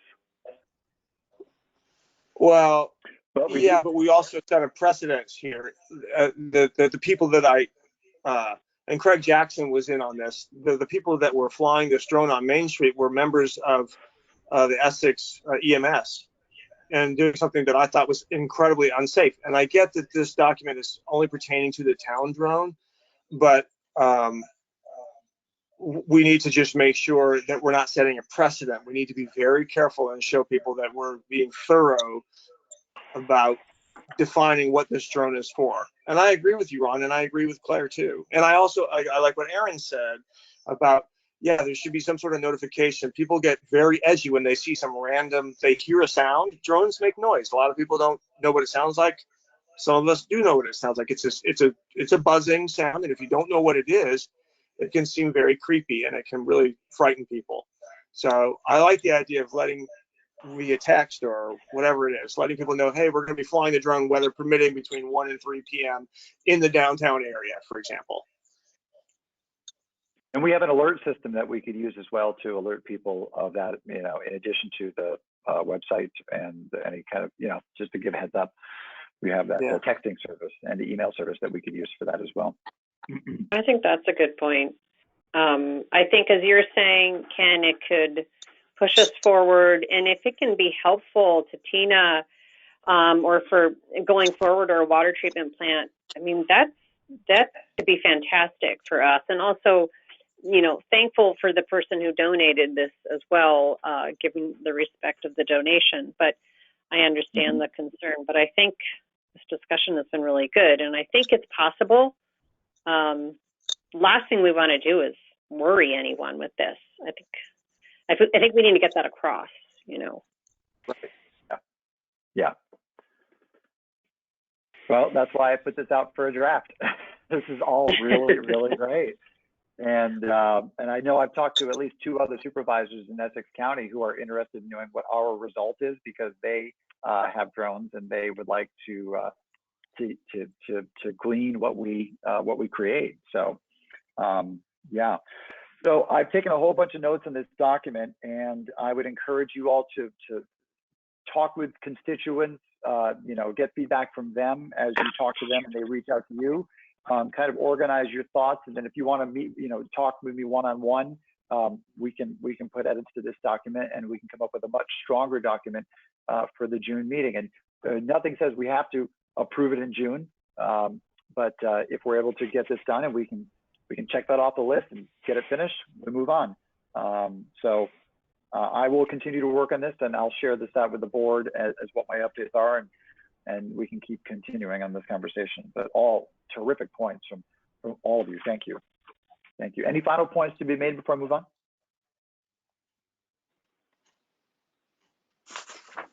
Great. Okay, moving on.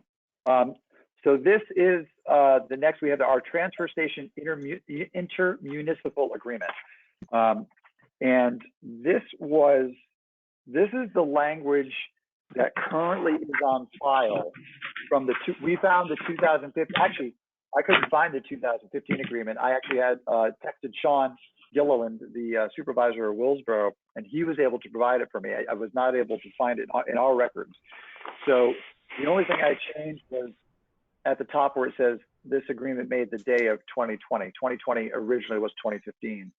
So all of this is the same. None of this has changed from what I was provided by Supervisor Gilliland in Willsboro. So it would be wonderful. There are modifications that need to be made, particularly to page 4, and the cost of things, and when we accept certain items. For example, it says metal is accepted Saturdays only, which is not the case. So there are some edits that need to be made to this document on that last page. But I wanted to bring this to your attention because this is something that I think we should be agreeing to and reviewing either annually or at least biannually. Does anybody have any thoughts on the intermunicipal agreement? You may not have had time to read it, and that's completely okay. But I would like to make sure that we have a chance to edit it and review it for a conversation and hopefully a vote in June. If you look on the first page, it's 1, 2, 3, 4, 5, 6 down,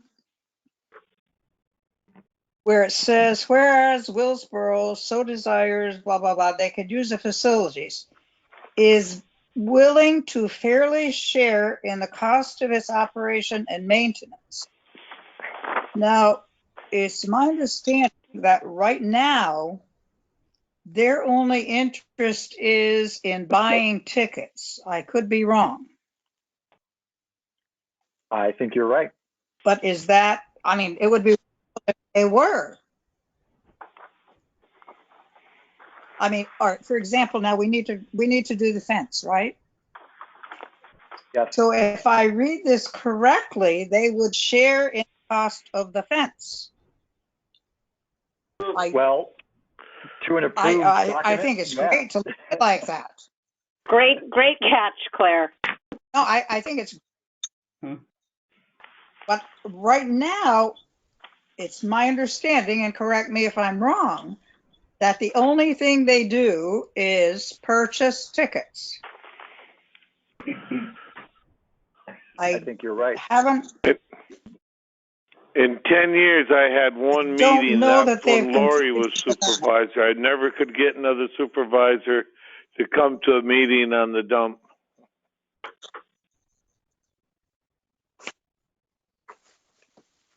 Because they're supposed to meet yearly, but I Well, never then had any luck. They didn't want to talk to you, Ron. I can understand that. Doesn't hurt my feelings. The attempt was made. That's all I have to do. Well, there you Well, I personally feel on the last page. Oh yeah, go ahead, Claire. Go ahead. On the last page where it says we've changed the rates, but it also says must be in clear plastic bags. I don't think we've ever enforced that. We have not. These are the changes To my that need to be updated. Yeah, these are the little things that we just need to, Right. I mean, modernize and just make. Yeah, you're right. Yep. Right. And then I don't know how it relates now because our ticket price has gone up. So Yeah, I well, think I'm gonna one edit punch this. doesn't equal $1 anymore. You're correct. Yeah, I wanted to give it to you in its pure format from 2015, and then over the course of the month, Right. I'm going to work with Harold to update this last page to make it accurate to what it is right now. Where Okay. my major concern is that page 1, 2, and 3 are agreeable and understood by our town board, so that it can be shared with their town board, and we can both agree on this document. Okay, well, I only went through it once, and those were the two things that stood out to me, but I will look at it again. Okay. That'd be great. Yeah, that'd be really, really great. Any other comments about the transfer station intermunicipal agreement? I encourage you to look over the drone agreement policy and this agreement over the coming weeks. Please get back in touch with me about your suggestions for edits, modifications, or omissions and deletions.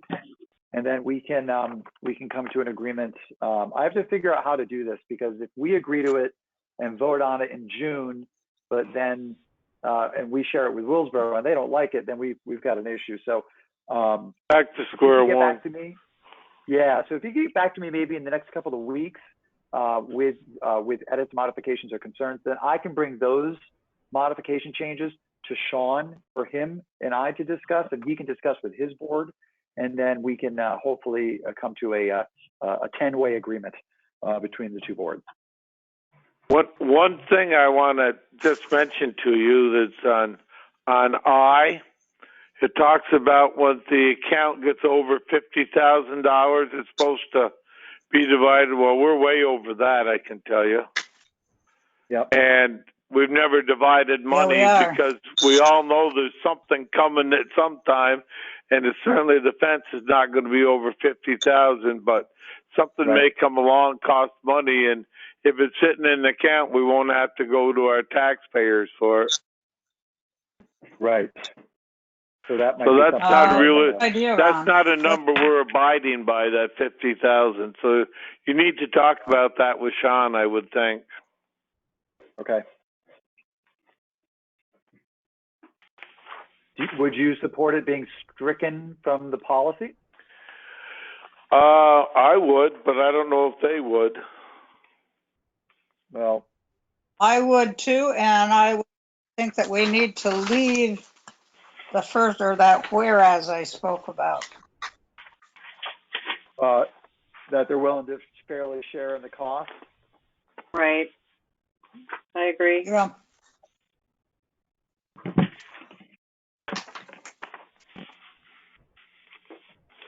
The only thing I can think of them saying is, well, if you're going to ask us to share in the costs, where are we supposed to get our money from?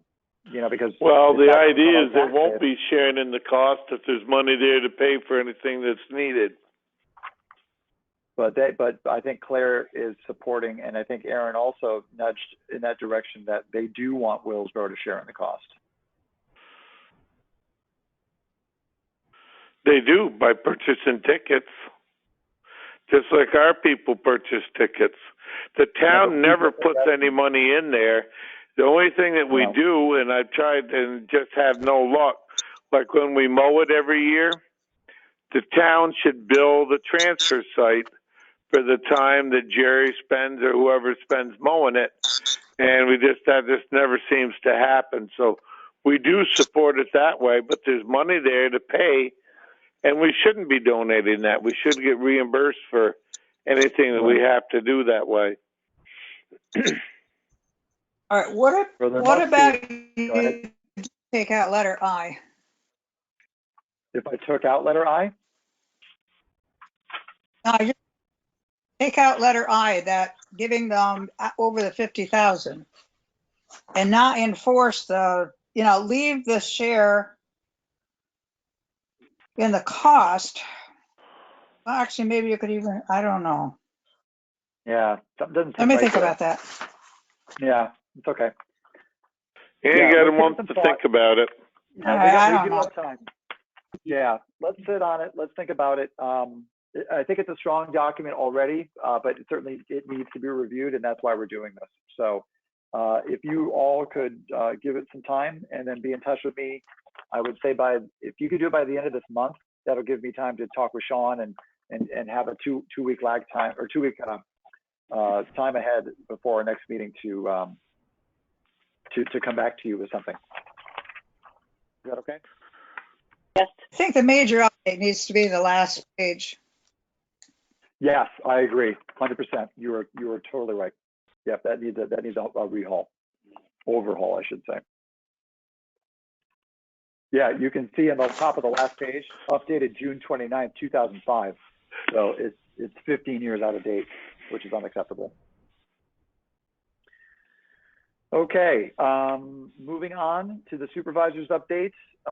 You all should have access to my supervisor's update here, as well as the code enforcement officer and wastewater treatment plants and water department. They have all submitted, and I don't know if Bradley submitted his to the town clerk. I did not receive it. It may be in your mailboxes, but I don't think it is yet. But I did speak with him today, and I'm assuming he'll get that to you. Essex County highlights. We will be having an in-person meeting on Monday at Essex at the county. We will be socially distanced and wearing masks and with hand sanitizer to take care of some business. Supervisors may not attend remotely, which is unfortunate, but I will be attending that meeting on Monday. Dan Palmer, the county manager, has been doing a ton of great work taking care of county employees. And I must give credit to Supervisor Gilliland, who has not only been doing a great job, he's been doing double duty, managing not only his own town, but taking care of the county as well. And his communication has been terrific. And we're really fortunate to have really gifted individuals at leadership positions at the county. Dan Manning has also been amazing, our county attorney, to answer questions about a variety of things related to reopening and what's legal, what's not legal, what you can do, what you can't do. So yeah, it's been, you know, when the governor says something can happen. So for example, the governor says that tomorrow or Friday, tomorrow, tennis courts, tennis is allowed. Well, now I've got to make sure I understand. You know, I got a call today from the Crater Club about what tennis looks like and how can we do it and how do we keep it safe. And so these are just ideas and thoughts that come into this office. And Ron and Claire, you've been there, you know, that have to be dealt with, and you don't want to break the law, and you want to make sure you're abiding by the law at the local level as well. So both Dan and Sean have provided excellent leadership in their respective areas to me as a brand new supervisor. So it's very much appreciated. Moving on to the transfer station, we talked about it briefly. We're going to resume our 3-day-a-week operation, returning to that service on May the 20th, 2020. So it'll be Wednesdays, Saturdays, and Mondays, 9 a.m. to 5 p.m. We're still not able to accept recyclables. Essex County petitioned the Department of Health to stop that, and the Department of Health supported that. So for the protection of our employees. So no recycling still, but we will be back to 3 days a week. Do they take the metal, or is that metal is okay? Also? Yep. No metal, scrap metal in that large bin from Moore. Yep. Yep. That's okay. Yep. That's okay. what I thought. Thank you. Yep. Thank you for bringing that up. And if you are listening and you do use the transfer station, you are respectfully requested to stay in your vehicle while the gentlemen are remove the garbage from your car for you. So we appreciate that. A couple of town hall updates. I had 4 originally for the town board, but a couple others came up, and I just want to make sure that you're aware of this. 4th of July events have been canceled as per the fire commissioners. They had a meeting last week, and they had this conversation, and they made the decision to cancel out of an abundance of caution for public health. So it is unfortunate, but I do support the decision. It is the right thing to do.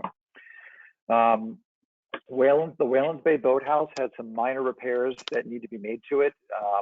There were a bunch of birds living inside of it and making nests inside. That's because under the eaves, some large pieces of plywood had fallen out.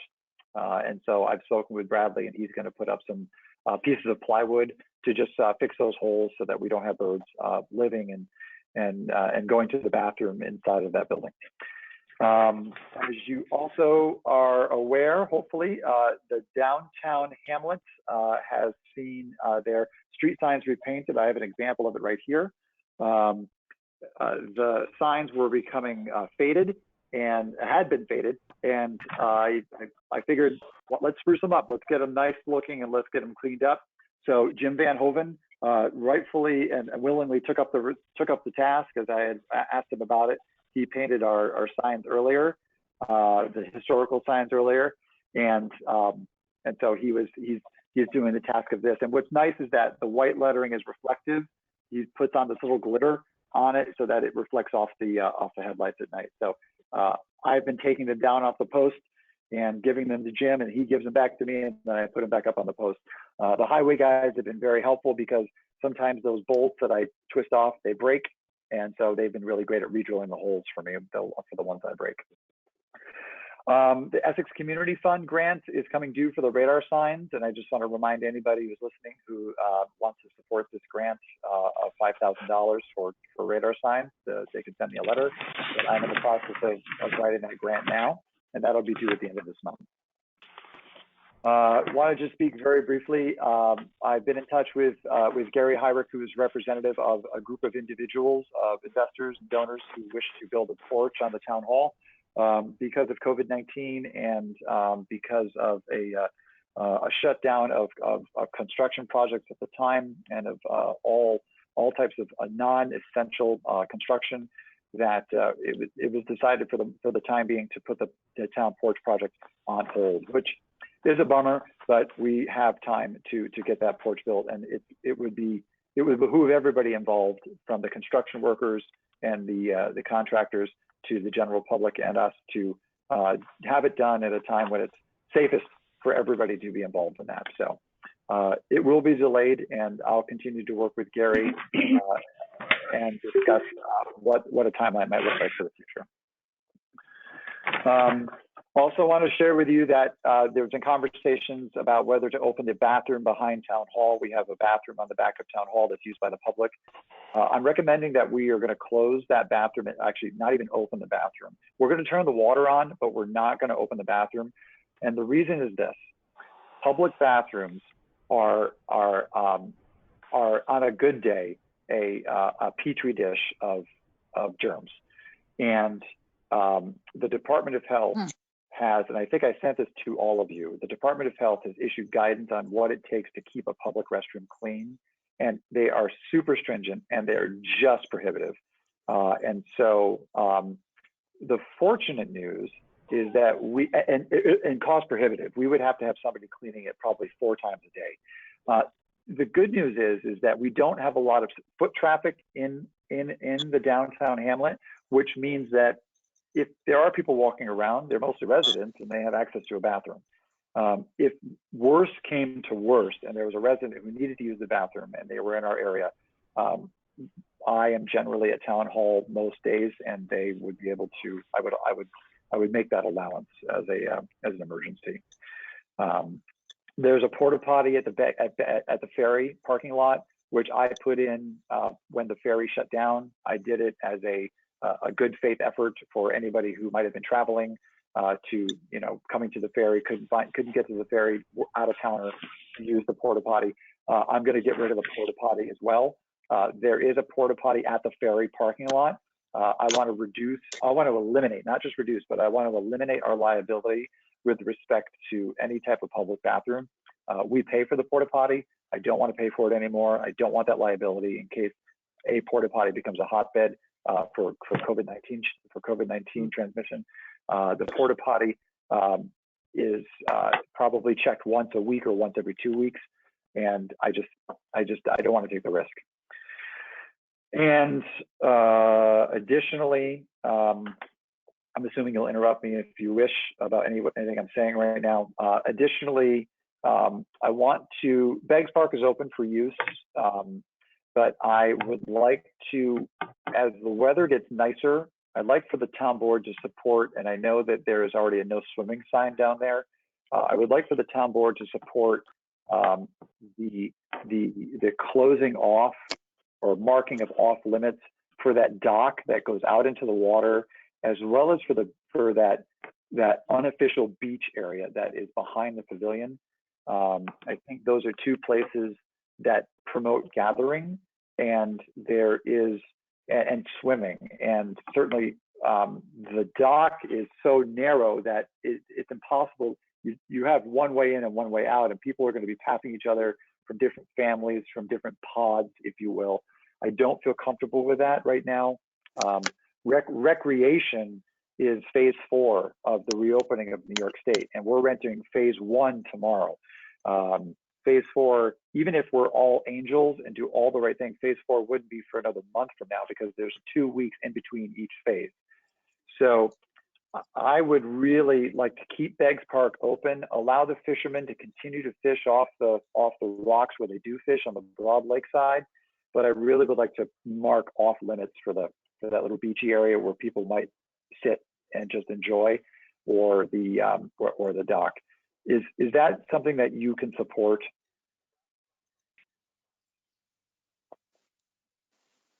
I can can. support that. The only thing I'm thinking about the other porta potties that we usually have. Are we going to continue with those? Or should we wait until this is No. a bit more open? I had a question. Okay. I agree. So I can, yeah. Go ahead. I was just going to say, anyone traveling, where is the closest bathroom for them? Is Willsboro going to have their town? Is that going to be open? I was just wondering, where could somebody? Ferry Yeah. dock. Nope. Yeah. So and The do we know ferry if dock. the The ferry ferry dock. going to have their bathroom open? Because I know the onboard bathrooms are not open. Yeah, so the ferry has that permanent structure bathroom, which has Yeah. been closed. They do have Okay. a porta potty right directly in front of it. So Okay. that's where I would, recommend. That's where I would direct people to go. Okay. I don't want I'm looking out for the town. I don't want the liability for the town because it's one person is all it takes. Another person, I get real nervous about that really quickly. You talk about lawsuits. Holy cow, mind blown on that one. So, Claire, to your point, I was not thinking that we would put porta potties down there because I just can't keep them clean. And that includes Whalens Bay too. Well, this is my right. You've got one at Baggs, one at Whalens Bay, and I'm thinking with all of the sanitation that is required for regular bathrooms, I don't know. Yeah. I mean, I think I sent you the link on the requirements that to keep a bathroom officially open and officially clean. I mean, think about golf courses. I mean, I don't know if golf courses are closing their bathrooms or not. They are. Yeah. I don't know of any public bathrooms that are open right now, except for in businesses. Well, in a business, right? Yeah. Right. Yeah. I don't know. I think that until things settle down a great deal, that maybe the porta potties we shouldn't do them. But I see Aaron's point that people, you need to use the bathroom, but I've always advocated that, business should have their own bathrooms. I don't know. 6 of one, half a dozen of the other, I think I was just curious because someone may ask, because I'm often walking up and down Main Street with my kids and I'll get stopped frequently where to direct these people. But I agree. I mean, in the respect to the town having, as Ken put it, a petri dish of a porta potty is probably, it's not wise. So I agree that we shouldn't have them.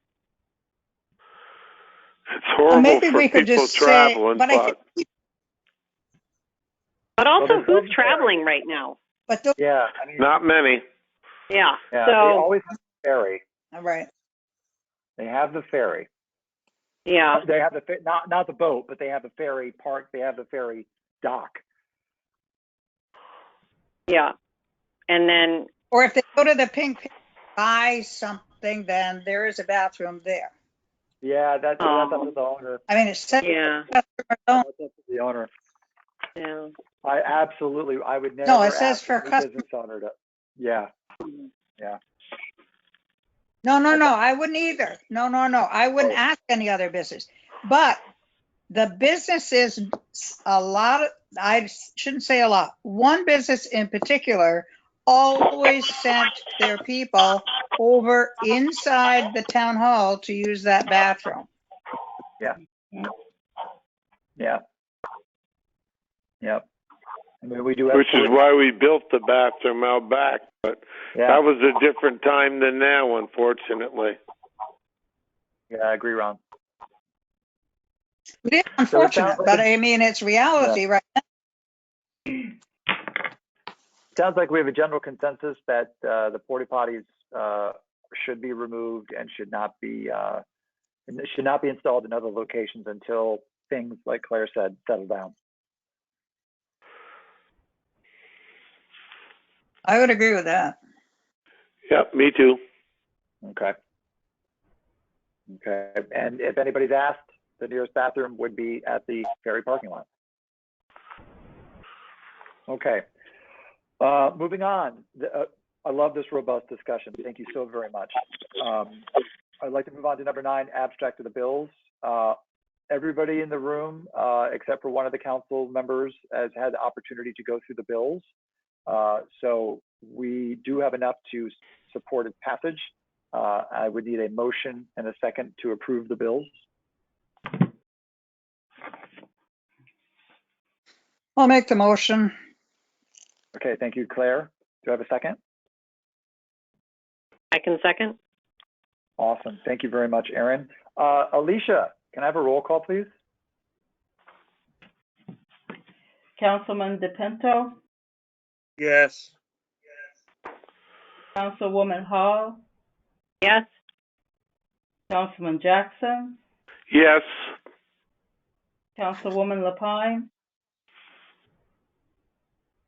Yes. and Supervisor Hughes. Yes.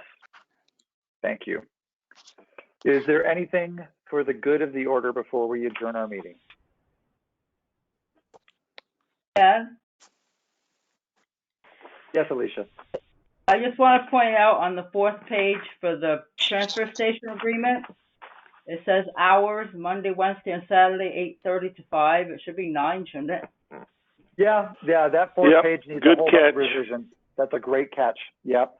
That fourth page, I'm going to sit with Harold, not too close, of course, but I'm going to work with him to get that page updated to what it should be. Yeah. But great catch, Alicia. Yeah, thank you. Oh, I have one more thing for the good of the order. For the past almost 2 months, the town of Essex has been under a local emergency order. I signed that emergency order into effect on March the 20th, when I learned that we had our first COVID infection. Those orders kept repeating themselves. I had to fill out the form every 5 days to keep that order in motion. That order is finished tomorrow. So we are no longer going to be under a local emergency order tomorrow. That does not affect anything, any day-to-day life. It gave the supervisor of my office some additional authority to spend money or to call upon services and agencies to help keep Essex as safe as possible, and which has been my great joy and delight in doing over the past 2 months. And we no longer need that order in place because New York is going on pause. Effective at 12:01 tomorrow morning, New York is officially unpaused. And so, if something comes up, you can always put it back. yes, sir, that's exactly right. And for anybody listening, one more thing for the board as well. There are very specific rules about what business industries in phase 1 must do in order to prove that they are worthy to reopen. And I encourage anybody interested in knowing what those are related to construction and manufacturing to go to either the forward.ny.gov, or you can go to essexnewyork.com and click on the link on the homepage. That'll bring you to that website and give you complete details on all the things you need to do as a business in order to prove to the state that you are abiding by the rules and regulations of the governor and the governor's office to stay safe and healthy. So, is there anything else for the good of the order? Claire, Ron, Aaron, and Chris, and Alicia, it has been a pleasure again. Thank you very much for your patience. To all the people, and Aaron, welcome to the board. I hope you had Thank a good you again. To those of you in the audience, thank you for attending. We really appreciate your participation or your observation. If you have public comment, please send me an email or give me a call, supervisor@townofessexny.gov or 518-963-4287 extension 4. Do I have a motion to adjourn? Yep. Thank you, Ron. Okay, all. That is all. We are adjourned at 8:39. Thank you very much. Thank you. Have a great. See everybody later. Thank you very much, Bye. Ron. Have a good night. Goodbye, Good night. everybody. Bye. Bye. Night. Got it.